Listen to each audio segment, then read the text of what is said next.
What's up, everybody? Curtis Wilkerson here with Inside Arkansas and the Pot at the Palace. Happy Monday to everybody out there. It's Sunday morning, pretty early for me in a pretty chilly Providence, but I feel like I need to get out and get this Pot at the Palace recorded early because we got a long travel day ahead. And I gotta be honest with you, whenever we get back to Fayetteville tonight around, I don't know, midnight, 12:30, whatever, I don't want to go to sleep, and I want to take advantage of about the 28 hours we're going to have at home before we hop back in the truck, drive to Dallas, get on a flight, and take a straight shot to San Francisco Tuesday morning for the Sweet 16. Oh, baby. We sleep in May, right? That's what John Rothstein says, and we're definitely living by that mantra. It gets no better than this. It really doesn't. I mean, are you guys not still buzzing over that basketball game against St. John's? Unbelievable stuff. The storylines, the grit, the toughness from this Razorback team. Think about what John Calipari just accomplished. I mean, he's been to a lot of Sweet 16s throughout his time, but this one's got to feel extra sweet for him. The dude just beat 2 Hall of Famers in 3 days.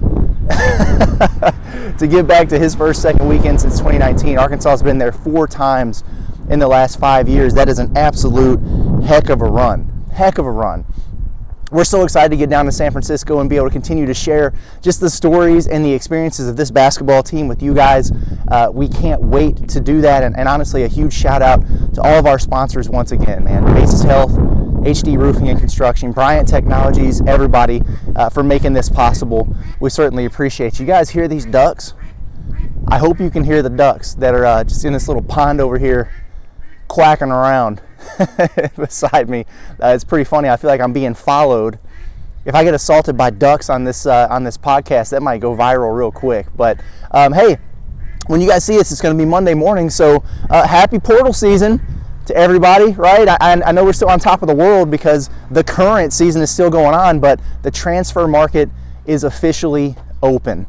And I know how excited y'all get about that, and that's why I wanted to take a few minutes today and probably tomorrow to talk about it a little bit before we lock in and get dialed for Texas Tech once we get over to the West Coast. And I think the biggest question for me, honestly, is, I mean, how does this run that Arkansas is on right now impact the portal profile for the Razorbacks once we get into the offseason here? And first of all, yes, Arkansas is going to be active in the transfer portal while they're still playing basketball. You have to be. You can't afford to fall behind, but this is not Eric Musselman. Remember that, guys. This is not an Eric Musselman coach basketball team, so don't be alarmed when you see that Arkansas is not listed as in the mix or has reached out to or has contacted every single player that enters the transfer portal. That's not the way Cal operates. He moves in silence. Real G's move in silence like lasagna. We already know that, right? Cal does that. They're going to be after big fish. They've got NIL. John Tyson's still there. The money's there to be spent. And they're going to do it. I think they're going to be patient. I think they're going to be pragmatic. And I definitely think they're going to land some big fish. And they're already involved with some people. Owen Freeman, one of the big names there, obviously, out of Iowa for Arkansas to keep an eye on. Some other guys in there as well. And we'll dive into maybe some of the hottest names from the first day tomorrow is kind of my plan for that. But what does this run mean for the Razorbacks so far? And honestly, what I want to do is talk about 3 things real quick. We're going to talk about retention, redemption, and then we're going to talk about John Calipari. Now, retention, this helps because that's a big part of the puzzle for Arkansas here. You want some continuity. You want to get some of these guys back, especially now. I don't know how y'all felt about it, at the end of January when this team was going through it, but you see guys like Carter Knox and Billy Richmond, DJ Wagner, all these guys who have an opportunity to potentially return, and what they're doing now, and you're thinking, my goodness, what would they look like next year if Arkansas is able to get them back? So here's the thing. When you have these experiences, it changes you. If you've been in that locker room the last few days like we've been so fortunate to be, you see the camaraderie, you see the brotherhood, the togetherness, the bonds that have been built, these lasting memories that have been created. And I'm not saying that's the only thing these guys consider. They got professional futures that they've got to think about. I'm sure people are going to be throwing bags at them, whatever. Arkansas has plenty of that themselves.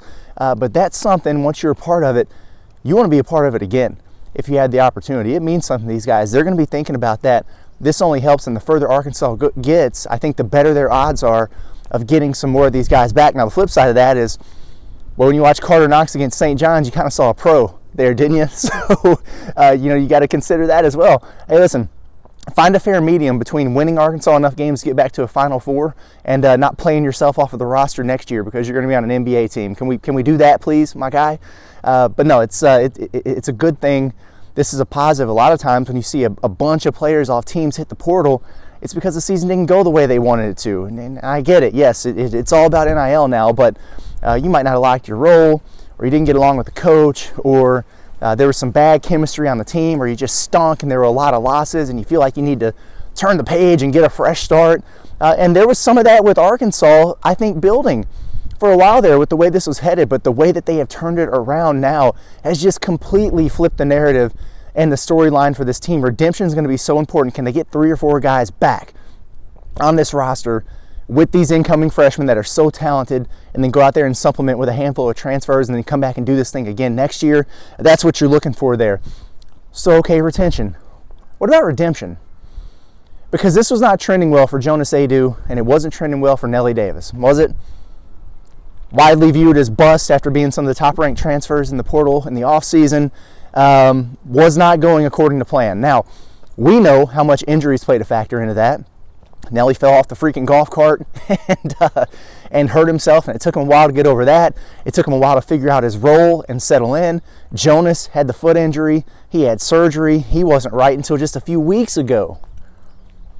And so it would have been easy. It definitely would have been a negative recruiting platform for other schools to say, yeah, I mean, you can transfer to Arkansas if you want, but you better really enjoy that NIL bag because they're down there killing draft stock with some of these guys. You go play for Cal, it's not going to get you anywhere. You're going to become a shell of yourself. Well, they can't do that now because both these guys have been so instrumental to Arkansas turning this around. They're playing their best basketball of the season, some of the best basketball of their respective careers, especially Jonas, man. He's been phenomenal, and I think that speaks volumes because now where you would have to come up with a good story in your recruiting pitch and just really lean on, yeah, it was unfortunate with those guys. We were super excited about them. Injuries, really impacted some things there. But that's not going to be the case with you. Come be a Razorback. You don't have to worry about that stuff now. You can point right to them and say, hey, look what these guys had to overcome and look how much they thrived. Look at Jonas Aidoo and the basketball he's playing right now, the absolute best of his career. He looks tremendous. John L. Davis out there hooping, man, making huge shots in the NCAA tournament while also cashing 7 figures in NIL. That's a much better sales pitch, if you ask me. So the redemption story for guys like that, I think, is absolutely critical. And you can point to some other things as well. Look at how DJ Wagner's thriving right now with the Razorbacks coming back for year 2. That's a good retention pitch as well for some of those young guys. You know what I mean? Look at a dude, Thero, who's gutted it out, continued to work, bet on himself, came back for a 3rd year, became the leading scorer for the Razorbacks this season, and has kind of developed himself into a potential first-round draft pick. That kind of stuff matters, and that's the kind of stuff that you can sell to recruits in the transfer portal. So, really good. I think this is, we just feel better about these conversations right now than we did, even just a few weeks ago. Retention and redemption, man. But then the John Calipari factor of this, it's pretty fascinating to me. Because we all know about Cal, the snake oil salesman, the used car salesman, right? PayPal Cal. We used to call him all those things, and probably for good reason, right? But what you know about John Calipari, the young questions, the obvious stuff that sticks out there is what? Arkansas's got a ton of NIL with John Tyson. You come there, you're going to be taken care of. And John Calipari gets guys to the league. Look at his track record. It's undeniable. All those things are there.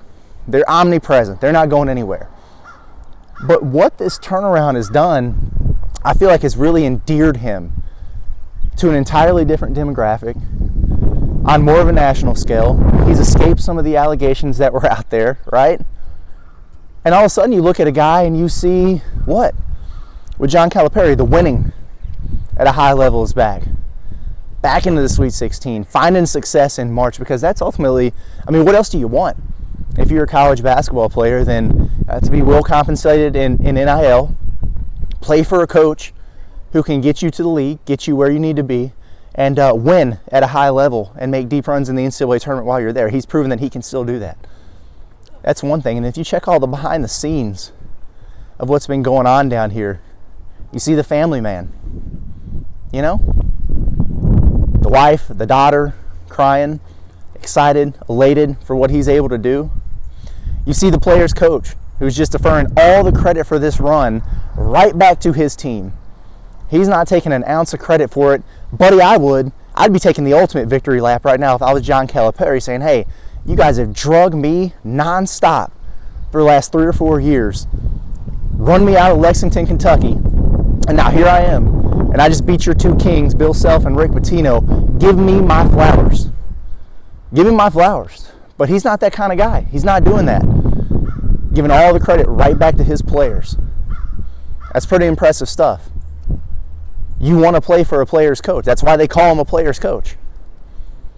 Been pretty endearing. And then you see the other side of Cal, because you think about all the success and the Italian suits, right? And he's prim and proper, winning at a high level. You kind of think of him as all business in there.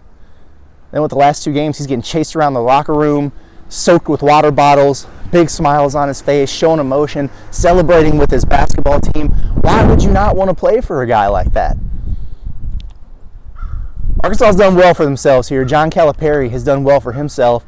And while we're still so pumped up about the possibilities with this basketball team the rest of this year, and I think that they can make a run, and I don't think it has to stop once they get to San Francisco based on how this thing is shaking out with the draw. Arkansas is playing as well as anybody right now. They might get a Dude Thero back, be at full strength with the way that they're playing. Yeah, sign me up for that, folks, if we get that opportunity. But the future is still very, very bright. This is what you brought Cal in here for. This is exactly what you wanted, exactly what you hoped for. You just weren't entirely sure if you were going to be able to get it. Now he's left no doubt. Razorbacks are in a good spot. Guys, I'm going to get out of here. I'm freezing. It's cold in Providence. I got to pack my bags. We got to get to the airport. We got to get back home. But thank you so much for tuning in, tapping in with us, rocking with us. I cannot wait to get out there on the West Coast and start bringing you guys some more coverage from San Francisco. The Arkansas Razorbacks back to the Sweet 16, baby. 4th time in 5 years. Let's enjoy. Let's celebrate. Y'all have a good day. We'll talk to you tomorrow.